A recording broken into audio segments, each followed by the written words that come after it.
Question पूछ हाँ। सकते हैं। हाँ, नमस्कार आचार्य जी। जी, प्रणाम सर। हाँ, आप ये बताइए, आपका क्या प्रोसेस, क्या क्या करते क्या है इसमें? हम्म, इसको 3 भाग में सेट किया जाता है। पहली तैयारी में सूक्ष्म अभ्यास, सटल एक्सरसाइजेस, मूवमेंट और मर्म का अभ्यास आप सीखेंगे ताकि शरीर थोड़ा खुलना चालू हो। दूसरे भाग में डिटॉक्स के ऊपर ध्यान दिया जाता है, तो पंचकर्म और षटकर्म की ऐसी सरल तकनीक जो घर पे आराम से व्यक्ति अपना सके जीवन भर में, वो चीजों के ऊपर जोर दिया जाता है। यहां पर अंदर की गंदगी की होने वाली वजह से रोग बीमारियां ठीक हो चुकी होती हैं। अंत में नाभि के खिसकने के ऊपर काम करते हैं। नाभि के खिसकने के लिए हम 10 प्रकार की नाभि की मसाजेस, जो कुछ चाइनीज मेडिसिन और जापानीज मेडिसिन से आपने देखी होंगी, तो मेरिडियन मसाजेस चलती हैं। पेट से संबंधी कुछ स्पेसिफिक मूवमेंट्स रहती हैं जिसमें नाभि को सेट करते हैं। केवल पेट पे ही ये सीमित नहीं रहती, क्योंकि पेट में ही मसल डिस्प्लेसमेंट नहीं होती नाभि की वजह से, कंधों में, हाथों में, पैरों में, कूल्हों में। तो इन भागों के ऊपर भी फैशिया को रिलीज करने के लिए आपको तकनीक सिखाई जाएगी। तो इस प्रकार ये कुछ नई तकनीकें हैं। कभी पहले नाभि आपने सेट करी होगी, तो इसी को आपने पीठ को रगड़ते हुए, हाथ को मसलते हुए, पैर में धागा बांधते हुए, या फिर अंगूठे में छोटी सी रिंग पहनाते हुए, इस तरीके से महिलाओं को या पुरुषों को गांव देहात में देखा होगा। हम भी ऐसी ही कुछ तकनीकें लेकर आते हैं, लेकिन जो क्लिनिकली वेरीफाइड हैं कि एक व्यक्ति में नहीं, हर एक व्यक्ति में सेम रिजल्ट उससे आना चाहिए।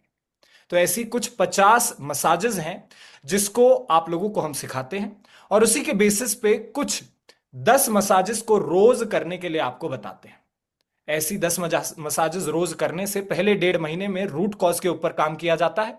फिर उसके बाद धीरे धीरे जीवन में इसको कैसे उतारना है, केवल 15 से 20 मिनट दिन के आप इसको देंगे, और नाभि को रोज कैसे सेट करना है, इस प्रक्रिया के ऊपर हम लोग काम करेंगे। तो 3 भाग में सर, सबसे पहले हम लोग सफाई करते हैं, फिर उसके बाद रीवीडिंग, रीसीडिंग करते हैं, मतलब पहले वीड किया, फिर सीड किया, और अंत में फीडिंग करते हैं।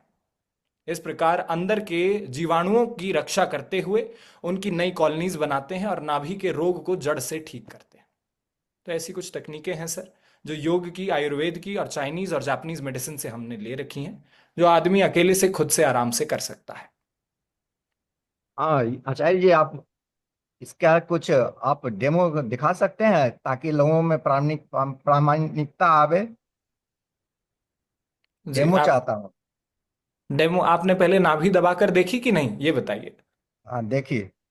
नाभि में कहाँ दर्द मिला, ऊपर, दाएं, बाएं, नीचे? चारों तरफ मिला। चारों तरफ दर्द मिला।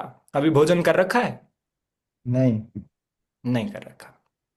तो अगले 5 मिनट शवासन में लेट जाइए, गहरी लंबी सांस पेट से चलाइए, और दोनों हाथों में शिप्र मर्म दबाइए। अंगूठे और उंगली के बीच में ये जो मांस का लोथड़ा है, इसको दबाएंगे तो एक गिल्टी मिलेगी, गांठ मिलेगी।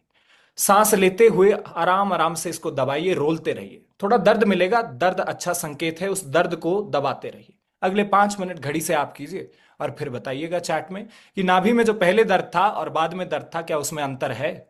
जब अंतर आने लगेगा तो आप देखेंगे कि डेली डेली जैसे जैसे ये अंतर आता है, शरीर में से रोग बीमारियां भी ठीक होनी चालू हो जाती हैं। ये केवल एक सरल प्रक्रिया है, ऐसी बहुत सारी प्रक्रिया स्टेप बाय स्टेप हम लोग अपने अभ्यास में सीखते हैं।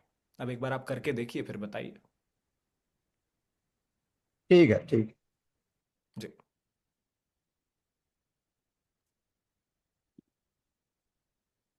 ओके।